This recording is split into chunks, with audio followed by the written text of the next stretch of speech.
Couldn't pay off, so much is at stake. I'm A1, I don't make sauce, I work like amigo. It's only right that I take off. Make sure these phones ain't tapped before I make calls. What's up, YouTube? It's your girl PrettyDae, and I'm here with another video. So in today's video, I am going to be telling you guys my experience of me moving from my hometown, which is Akron, Ohio, to Atlanta, Georgia. This was 4 years ago. So if you guys want to watch, stay tuned. If you are not subscribed to my channel and you are new, make sure that you press the subscribe button down below to support your girl. And those of you who are returning subscribers, thank you guys for following or subscribe. Thank you guys for subscribing to my channel. I really appreciate all the support I do get. No support goes unnoticed over here. So let me just get right into the video. So my whole experience of me moving from my hometown to Atlanta was kind of crazy, to be honest. It was something that was spare of the moment, but it was planned, but it was spare of the moment at the same time. So I had plans the whole time to move to Atlanta, but it was on certain terms, as far as like I wanted to make sure I had this much amount of money saved up before I moved and all that. But you know, when you have things planned, sometimes it doesn't go as planned, if that makes sense. So that's pretty much what happened, and I was just tired of the wait. I was just tired of trying to, you know, get the money to move to Atlanta, make sure I had this amount in my bank account before I moved. I was just over the whole situation. And where I'm from, it's just like, it's not much opportunity there. I mean, it's not much opportunity there, not for me. So I had to go. I was tired of working the typical 9 to 5, not really even making no money. It was just like, it was really rough. It was really rough. Really, we have to get it out the mud in my hometown. And so, you know, I was just tired of that type of lifestyle, and I didn't want to be subjected to that for the rest of my life. So I made the move. I had a, what was it, a 3 or 4 bedroom house at that time. It was a huge house in my hometown. Me and my ex-boyfriend that I was with at that time and his children, we were living in that house, and you know, everything was a struggle there. So we ended up, but I ended up making a decision of just not even packing up shit, honestly. I just packed my clothes and everything that could fit in my truck at that time, and I told my guy at that time, like, look, this is what's about to happen, you know what I'm saying? I'm going to Atlanta. You can come, you know, at a later time, because I know, you know, he had responsibilities and things he needed to take care of still in the city. So yeah, so I pretty much just packed up my truck at that time, and it was nothing but clothes, the clothes that could fit in there, and I drove. Now, before I even got to Atlanta, I did have a job set up, and I did supposedly have like housing set up, but the housing didn't go as planned, but the job did. So I did have a job when I came, so I wasn't like stupid to like, oh, I'm just about to pick up and go and just hope something happens for me. Prior to me even coming, I did come down here to interview for a job, and luckily I did get the job. And once they called me for the job, I was just like on go at that point. Like, it was no turning around. Like, I was just ready to go. So yeah, like I said, I packed up my truck and I just left. I left. Like I said, I supposedly had housing set in stone, or just like, you know, I knew where I was going when I was going to get here, but it didn't work out like that. Unfortunately, the place that I was supposed to go to, it was somebody that I knew, and literally when I got there after driving 12 hours, I literally cried as well, like the whole 12 hours, because I was sad that I was leaving everybody that I knew. Like, I was coming to a place where I knew not one person. So yeah, it was very emotional for me the whole ride, and I literally cried the whole fucking time. Like, I cried the whole freaking time. And I was so exhausted and drained by the time I literally made it to Atlanta. And so, you know, I put up to the house that I was supposed to stay at until I got on my feet. And that person, you know, they had some situations going on. They weren't there, of course, but, you know, we had some arrangements. And all the utilities was cut off in his house. So you guys, let me remind you, I drove 12 hours, came all the way down here to Atlanta to come to a house with no utilities. At this point, I was exhausted, I was sad, I was mad. I had so many emotions and I was just crying. Like, once again, like that whole day was just filled with emotions. I cried. I finally ended up calling my mother and my aunt and was telling them kind of what was going on. Like, I don't know, I don't know nobody here. I'm gonna have to just turn around and do 12 more hours and just come back home because I know nobody here. Like, where am I to go? I don't know where to go. I don't know what to do. There's no utilities on in this house. Like, it was a fucking wreck, okay? Let me just put it like that. It was terrible. It was terrible. So my aunt knew someone that lived here in Atlanta. So she contacted that person, and that person contacted me, or however it went out. She gave me her number or whatever, I can't remember. But we got in contact with each other, and I was kind of telling her, crying, boo-hooing, crying, telling her what was going on. Like, I don't know nobody here, I'm scared, and I'm supposed to start my job tomorrow. There's no way I can start my job. There's no utilities in this house, blah, blah, blah, whatever. So, you know, she was out and about doing whatever it was she was doing at that time. So she listened to me and she was, you know, very, very nice about it. But she was in the middle of doing something. So she was going to call me back. At this point, I'm panicking. So I ended up remembering that I did know someone here. Me and this person did not, we didn't keep in contact, but she was from my hometown, and we have not kept in contact like for years, like probably since she lived in my hometown. So you know, I didn't want to be weird about like because I didn't have her number or anything. The only contact I had with her is by Facebook. So I believe I had Facebooked her, and pretty much emergency 911, whatever I put in that Facebook message, please call me. You know, I know we haven't spoke in years, but I'm in a situation right now, yada, yada, yada, whatever. So me and her ended up getting on the phone, and I explained to her what was going on, and she gave me her address to come to her house, and she said, you know, I'm rooming with somebody. We both are roommates, but you can come here until you know, figure it out or whatever it is you need to do. So I went over her house. Thank God for this friend. Like, I love her to death. She let me stay with her that first night because clearly I had a job to go to the next morning. So I stayed there that night. I did talk to the first person that I initially called, which I'm just gonna say this person is my cousin in real life, but it's just like a cousin that I did not talk to all the time. Let me just put it like that. So and that was the first person I called and talked to on the phone. So I hope I'm not confusing you guys. But anyhow, while I was at work that next day, I did talk to my cousin, and she was like, I'm sorry, I was busy yesterday, blah, blah, whatever. You can come over to the house, and, you know, we can talk about what's going on or whatever. You know, I don't mind helping you. She was really, really nice. Really, really nice. Because, of course, I couldn't stay with my friend, which is the second person that let me come over there to her house because she was rooming with somebody. So it really, you know, that was a sticky situation to be having me staying there anyway. So after I got off of work that next day, I did go over to my cousin's house, and I sat with her and I told her everything that was going on. And there goes the tears again. I was just crying because I was just I've never been through something like that before. And it's just like, it's scary when you're in a bigger city. Like, where I'm from is very small, and Atlanta compared to my city is like, there's no fucking comparison. So I was fucking scared to death. I'm not gonna lie. I was freaking scared.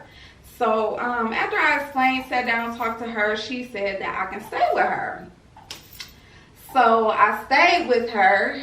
I would say it was only for, you know, we had an agreement or whatnot. She like, you know, I'll let you be here for, you know, this amount of time for free. And then, you know, since you're working after that, if you're still, you still need somewhere, like you haven't found a place or whatever the case may be, then you'll just have to pay this amount. So we agreed to that. I literally was there for probably like roughly 3 months at the most. 3 months at the most. And I was like I told her, like, I was on my y'all. I was not playing no games. I came to Atlanta for a purpose. I feel like I was coming here to, one, start my business. Even though I could have started my business anywhere, it's just where I'm from. There was no motivation there. There was no support there. It just wasn't going to happen there. So I had to come somewhere that, you know, like-minded people is near me, or, you know, around me, surrounding me, to give me that motivation. Of course, I already had the motivation in me anyway. I just needed to be in a neutral environment. So, yeah, like I said, I was with her for probably like 3 months at the most. I ended up, like, I was eating noodles, y'all. I don't know what y'all call them, but they ramen noodles, but back home we call them oodles and noodles.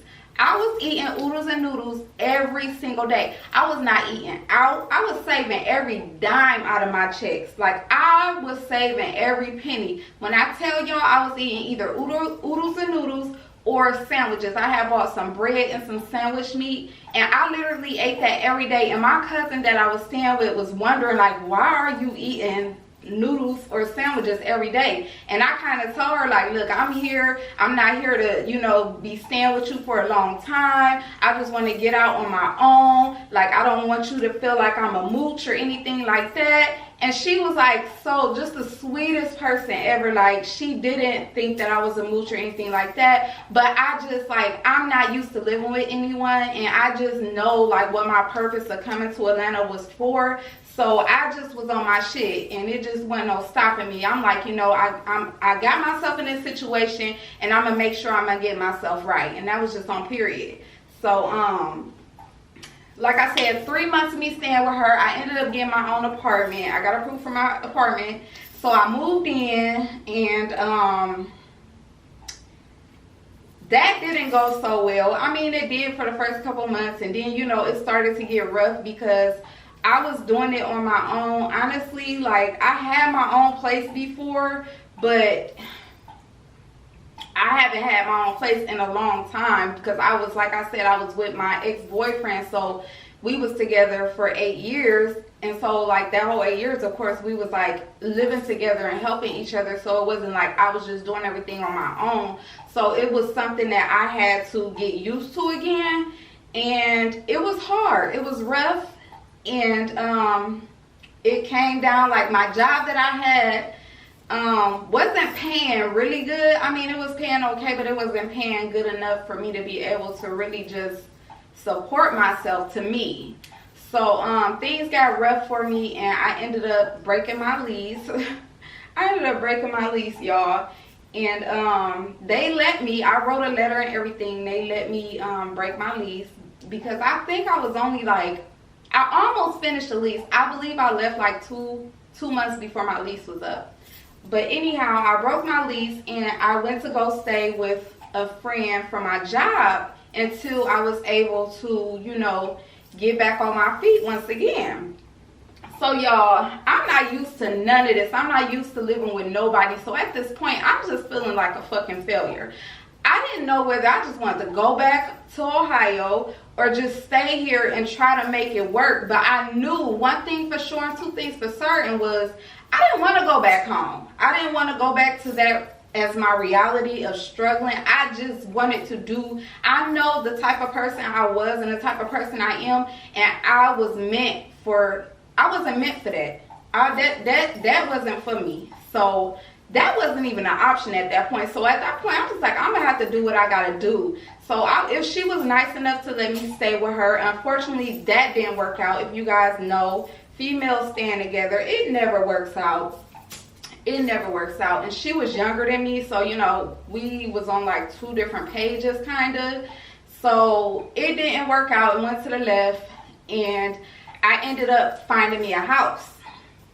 So at this point, I had got a better paying job before I even got the house. Of course, while I was staying with her, I ended up getting a great paying job. So once I got that job, I started looking for places, and then, like, in the midst of me looking for places, me and her kind of like fell out and stuff like that, and I ended up finding my house. And so yeah, like I ended up moving into my house, and everything has been honestly great since then. I'm not gonna say great, everything has been good since then. Nothing is great, like, but you know, life is good. I wouldn't change my move to Atlanta for nothing. Like, no matter how much struggle I went through when I got here, like, it made me who I am today, because I feel like it made me, I was grown when I moved here, but then again, like, I was independent, but I wasn't independent because I still had my significant other at that time to rely on. So when I got here, it was like, girl, you ain't got nobody, it's just you. You gotta make sure you know, you hold the fort down. You can handle everything by yourself. Like, you gotta get out the mud by yourself, baby. That's pretty much what happened, and everything just started flourishing from there. I ended up starting my business, and I ended up getting, you know, some more things happen good. So, you know, life has been great since I've been here in Atlanta. Well, like I said, nothing's great. Life has been good, and you know, it can always be better. I'm still striving for the best. If you guys don't know, I am the owner of PrettyDae Beauty Bar. This here is my waist trainer. If you guys do not know, I do carry these on my website. So the website will be down below, so you guys will see it on the screen. And yeah, like, everything's been great since then. Like, I don't know, I would suggest for someone else coming, or if you have plans on moving to Atlanta or wherever it is you feel like you're moving to, just be more organized, because I wasn't as organized like with my move here. I thought I was, because I had a job set up, but baby, things ain't go my way. Things ain't go. You just have to be prepared for when things go to the south, when things go to the left, because things went to the left real quick for me, and it was just like, I didn't know what the hell to do.